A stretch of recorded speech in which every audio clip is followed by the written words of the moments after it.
안녕하세요 여러분. 오늘은 성경 속 이야기 한 편을 들려드릴까 합니다. 보통 엘리야에 대한 이야기는 참 많이 듣습니다. 불수레 타고 하늘로 올라간 하나님의 사람. 그런데 그 뒤를 이은 엘리사 선지자는 잘 아시나요? 조용했지만 은혜와 회복의 사람이었답니다. 그가 활동하던 시대는 기원전 9세기경 북이스라엘 왕국, 그러니까 솔로몬 사후 남북이 갈라진 후 북쪽 나라였어요.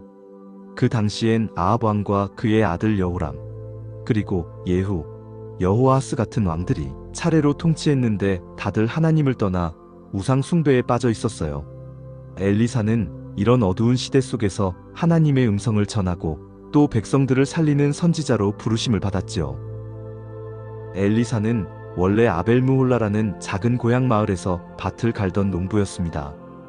그 지역은 요단강 서편, 지금의 요르단 근처쯤으로 보이는데 비옥한 평야지대였지요. 그런데 어느 날 엘리야가 나타나 자기 망토를 엘리사에게 던지고 가버립니다. 고대 근동에서 망토는 권위와 직분의 상징이었어요. 그러니 그건 이제 너도 하나님의 일을 감당하라는 부름이었던 거죠. 엘리사는 그 자리에서 고향을 떠나 엘리야를 따릅니다. 자기의 삶을 완전히 내려놓은 겁니다. 그 후 엘리야가 하늘로 들려 올라가고 엘리사는 그 뒤를 잇지요. 엘리사의 첫 번째 사역은 여리고성의 물근원을 고치는 일이었어요. 여리고는 아주 오래된 성읍입니다. 이스라엘 백성이 가나안 땅에 들어와 처음 정복한 성이기도 하죠. 그런데 그 이후로 하나님께서 이 성을 다시 세우면 저주를 받는다고 하셨기에 오랫동안 폐허 상태였어요. 그러다 아합 시대에 히엘이라는 사람이 여리고를 재건했고 그 결과 그 집의 두 아들이 죽었다는 기록이 열왕기상 16장에 나옵니다. 그러니 그 땅이 심히 저주받은 땅처럼 여겨졌던 거예요. 그 여리고에 물이 썩고 토산이 자라지 않고 사람들이 병들고 아이들이 죽어나가던 곳에서 엘리사는 하나님의 말씀을 따라 소금을 물 근원에 던졌습니다. 이제부터는 죽음도 열매 없음도 없을 것이다. 그 말대로 그 물은 맑아졌고 땅은 다시 열매를 맺기 시작했어요. 여기서 우리는 하나님께서 망가진 역사와 땅도 고치시는 분이라는 걸 보게 됩니다. 수넴 여인의 아이. 엘리사는 이스라엘 평야를 오가며 선지자 사역을 계속했습니다. 그 길목에 있는 마을 중 하나가 바로 수넴이었죠. 그곳에 한 귀한 여인이 있었어요.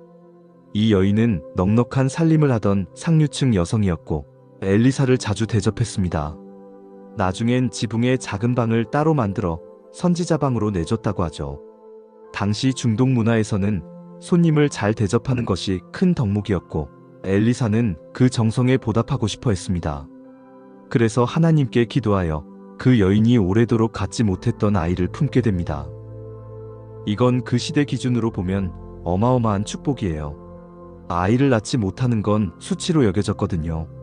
그런데 아이가 어느 날 머리가 아프다고 하더니 갑자기 죽고 말았죠.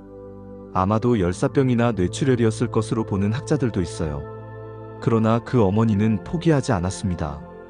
이 아이를 주신 분이 하나님이라면 그 생명도 주님께 맡깁니다.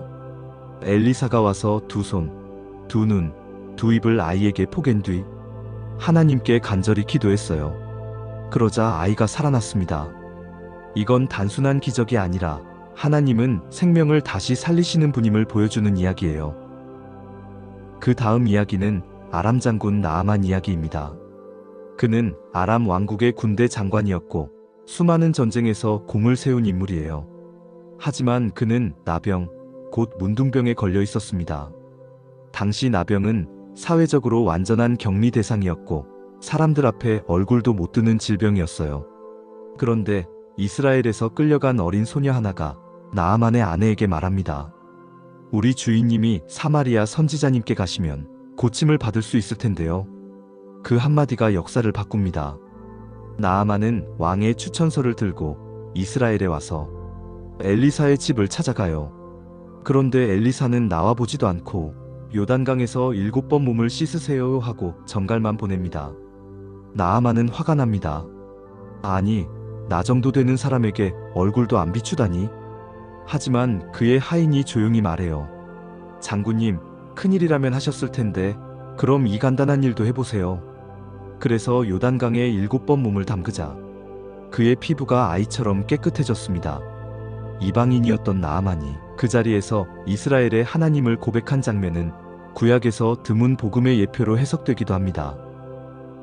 엘리사가 머물던 도단이라는 성읍은 지금의 요르단 북쪽 갈릴리 호수 근처였어요.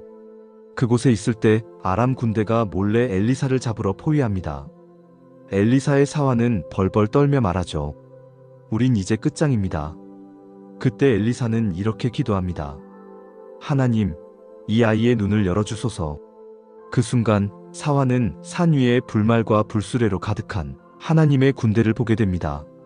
여러분, 보이지 않는다고 없진 않습니다.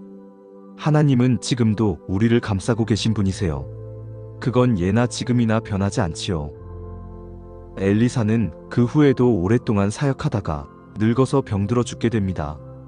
그런데 엘리사의 무덤에 어떤 시체를 급히 던졌는데 그 시체가 엘리사의 뼈에 닿자마자 살아났습니다. 이건 전설이 아닙니다. 하나님께서 자신의 종을 통해 죽은 후에도 역사하신다는 걸 보여주신 거예요. 엘리사의 인생 전체가 하나님의 은혜의 통로였고 회복의 손길이었으며 믿음을 살아내는 증거였지요. 오늘 이 엘리사의 이야기가 여러분에게도 힘이 되길 소망합니다. 다음 시간 더 풍성한 성경 이야기로 돌아오겠습니다. 감사합니다.